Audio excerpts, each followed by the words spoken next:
లూకా శుభవార్త 4వ అధ్యాయంలో ఆయన చెప్పిన విధంగా పవిత్రాత్మ చేత ఆయన పరిపూర్ణుడై అభిషేక్తుడై ఆయన సువార్తను బోధిస్తూ నేను పేదలకు సువార్తను బోధించడానికి వచ్చి ఉన్నాను అని చెబుతున్నాడు.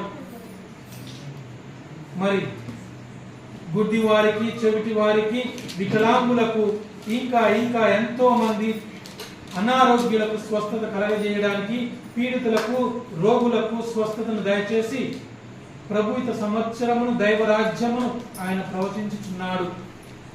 మరి అదే విషయాన్ని మనము మొదటి పట్టణంలో చూస్తున్నాము. ఎప్పుడైతే ప్రజలపై దేవుని ఆత్మ దిగి వచ్చిందో అప్పుడు వారు ప్రవచనము చెప్పడం మొదలు పెట్టారు.